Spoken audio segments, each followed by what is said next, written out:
자, 오늘 또 이놈의 코로나 때문에 저 혼자 또 찍게 됐습니다. 내가 보고 싶더라도 좀 참고 조만간 보겠죠. 자, 웃기지 말라고 알았어요. 자, 또 오늘 더 스네이크라는 작품이에요. 더 스네이크 뱀인데 그러면 뭐 이게 내셔널 지오그래피냐 뱀을 관찰하는 작품일까? 아니다라는 거죠. 오늘 작품은 이제 뱀이 상징하는 것이 있는 것이고 결국 모든 소설이라는 것은 우리 인간을 얘기하는 거잖아요. 다 캐릭터가 등장을 하는 거잖아요. 설사 소설에 동물이 캐릭터라고 하더라도 그 동물은 그 동물 자체를 얘기하는 것이 아니라 그 동물이 대변하는 어떠한 인간상을 얘기하는 거예요. 예를 들어서 자, 오늘 이 작품도 뭐 뱀이 캐릭터는 아니지만 이 뱀이 상징하는 것을 이제 이 주인공이 갈등을 하는 거예요. 뱀이라는 것이 상징하는 것을 통해서 이 주인공이 내적 갈등을 하는데 그 내적 갈등을 하도록 도와주는 역할을 하는 또 여인이 등장을 해요. 그런 여인이 이제 가리켜서 우리가 소설에서는 그런 역할을 갖다가 우리가 포일이라고 그래. 포일. 그러니까 포일이라는 것은 뭐냐면 봐봐. 소설에서는 이제 주로 캐릭터가 메인 캐릭터가 갈등, 컨플릭트를 일으키잖아. 근데 이 갈등이라는 것이 어떤 다른 타인과의 갈등이 일어날 수도 있고 자신을 둘러싼 어떤 환경과 갈등이 일어날 수도 있는 것이고 오늘 이 작품 같은 경우는 자신 안에서의 어떤 내적 갈등이 일어난단 말이야. 근데 이 내적 갈등을 도와주는 이 주인공이 내적 갈등을 할 때에 이 내적 갈등이 일어나도록 도와주는 역할을 하는 인물을 가리켜서 우리가 포일이라고 그런단 말이야. 포일. 그래서 오늘 이 작품에서 나오는 그 여자는 이제 뱀처럼 묘사가 되잖아요. 심지어 뱀과 모습도 좀 흡사하게 목소리도 흡사하게 하는 행동도 걷는 모습이 뱀처럼 스르륵 나간다고 소리 없이 나간다고 그러고 뭐 검은 옷을 입었다고 그러고 눈동자도 표현하고 뱀과 같은 심지어 모습을 하고 있는 이 여자가 이 남자로 하여금 내적 갈등을 더 극대화시키기 위해서 뱀과 같은 그 외모를 취하고 행동을 하고 목소리까지도 그렇게 한다라는 설정을 해놓은 거단 말이야. 이해되겠죠? 그러면 자, 이해는 됐어. 이 얘기를 들을 때. 근데 우리 임용고사는 말이야. 항상 이해한 것을 아웃풋해야 되잖아. 그쵸? 그러면 내가 문제를 만약에 낸다면 이 foil이라는 것을 쓰게 하지는 않는다는 말이야. 왜냐하면 이거는 그럼 문학 문제가 돼버리잖아. 이해됐습니까? 그러니까 이게 영교나 영어학도 마찬가지라고 그랬습니다. 이 용어를 외우는 것, 물론 기본적인 용어는 외워야 되겠어요. 특히 영교론 같은 경우는. 하지만 우리 임용고사의 출제 방향이라는 것은 이 foil이라는 것을 준단 말이야. 디렉션에서 줘. 이 foil이라는 것이 이렇게 한다. 그러면은 그 설명을 다 해주고 나서 그것을 텍스트에서 그러면 이 얘기를 갖다가 패러프레이징하게 답을 만드는 거야. 무슨 말이냐면 포일이라는 인물이 이 여자인데 이 포일이라는 건 소설에서 이런 역할을 하는 겁니다. 그러면 이 지문에서 텍스트에서 이 포일이 구체적으로 어떻게 하여서 이러한 내적 갈등을 일으키게 만드는지 그것을 설명하시오. 요 정도까지 나오면은 그나마 문학 문제처럼 물어보는 우리 임용고사 난이도의 문제가 된다라는 말이에요. 이해됐죠? 그러니까 여러분들이 이 작품을 공부하고 나서 복습을 할 때는 이제 내가 이걸 가르쳐 줬으니까 이 포일이라는 이 포일의 역할을 하는 이 여인이 어떤 식으로 포일의 역할을 하고 있는지 텍스트가 오늘 길잖아요. 지문이.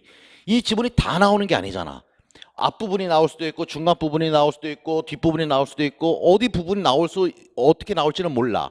그러나 여러분들이 스스로가 대충 한번 잘라보면서 그러니까 자르지 않더라도 계속 보면서 이 포일의 역할들을 계속 여러분들이 생각을 해보면서 스타디를 해보라 이 말이에요. 이해됐습니까? 그러니까 지금 선생님 내가 얘기하는 것은 공부 방법을 얘기하는 거야. 그냥 소설 읽고 이렇구나. 그거는 중학교 3학년에 앉아있어도 다 알아들어. 근데 이제 우리 임용은 내가 다 알아듣고 이해한 것을 거꾸로 풀어내야 된단 말이야. 그래서 항상 문제화시키면서 책을 읽어야 된다. 연교도 마찬가지다.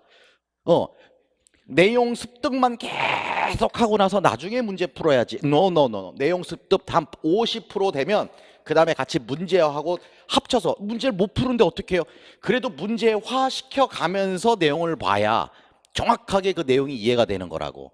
강의를 할 사람이 아닌 다음에는 무슨 연교 강의하고 싶어요. 강의할 사람들은요, 그 계속 내용 습득해야지. 그래야 자기 말로 말을 하니까. 근데 여러분들은 그 이론을 다 풀어서 할 필요가 없잖아요. 어느 정도 반 정도 됐으면 그 다음에는 찜찜하더라도 계속 기출문제를 통해서 요게 요런 식으로 물어보니까 나는 분명히 TPP 읽었을 땐 이해했는데 문제화 되니까 요게 또 이해가 안 되네. 이런 식으로 자기가 접근을 해서 요 과정을 꼭 해야 된다는 말이야. 이해됐죠? 자, 어쨌건 요것도 어쨌건 foil이라는 것을 foil 이렇게 외우는 게 아니라 예전에 무슨 우리가 학교 다닐 때처럼 공부하는 게 아니란 말이야, 임용은. 그래서 내가 항상 얘기하는 게 공부 방법이 잘못됐다.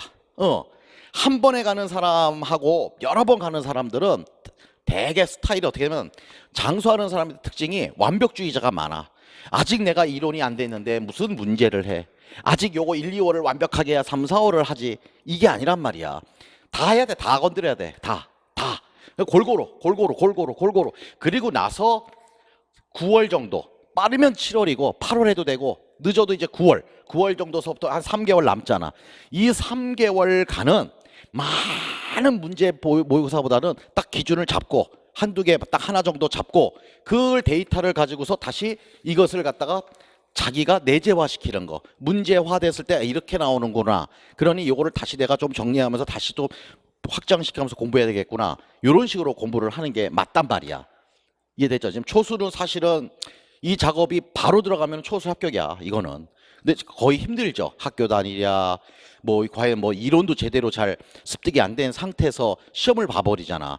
그러니까 사실 이론을 다 했다고 해서 시험을 봐봤자 점수가 더 높아지는 건 아니야. 근데 이상하게 뭔지는 어느 정도는 좀 이해는 하고 있어야 된다라는 게 사실 중요는 해요. 그러다 보니까 초수 때는 그것만 하다가 시험 가보니까 아무리 내가 이론 공부해봤자 문제 푸니까 내가 적용이 안 됐구나. 그럼 내가 이 적용하는 능력이 왜 안 됐을까? 첫째는 영어다. 단어도 많이 모르고 영어에 대한 자신감이 없다 보니까 영어 지문으로 쭉 나왔을 때 내가 스피드가 느리구나. 두 번째, 내가 너무나 이론 정리가 안 됐나 보다. 아직도 난 멀었나 보다. 그렇게 생각하는 건 오해야. 그거는 잘못된 거야. 어떤 게 그래도 잘 분석한 거냐면 내가 이론만 해서는 되는 게 아니라 이것을 문제화된 거든 아니면 스스로가 문제화하면서든 같이 보면서 가야 되겠구나. 이게 정확한 그 분석이란 말이죠. 근데 요거를 초수에 합격한 친구들 보면요, 빨리 캐치한단 말이야. 그래서 선생님이 하라는 대로만 하는 거야. 그러니까 불안하니까 선생님한테 찾아오는 거고, 선생님한테 연락해서 선생님 저 이렇게 하고 있는데 맞아요? 라고 하는 친구들이 다 초수 합격한단 말이야. 그럼 선생님은 맞아. 아니야, 그건 좀 아닌 것 같아. 이게 가이드는 해주잖아요. 그것 때문에 또 내 강의를 듣는 거고, 여러분들이 단지 그냥 강의만 받아 적는 건 아니잖아. 그러니까 도움이 안 되니까 그런 강의는 안 듣는 거잖아요, 여러분들이요. 맞죠? 다 알고 있으니까. 어쨌건 내 메인 아이디어는 포일 설명했는데 이 포일을 이해하지 말고 포일이라는 게 그런 거라면 이것이 요 파트에서는 어떤 식으로 포일의 역할을 하고 있는가, 주인공이 갈등을 일으키는데 포일이 어떤 역할을 하고 있는가, 요 부분에서는 포일이 또 어떤 역할을 하고 있는가, 그것을 복습할 때 꼭 체킹을 해라, 이 말씀을 꼭 드리면서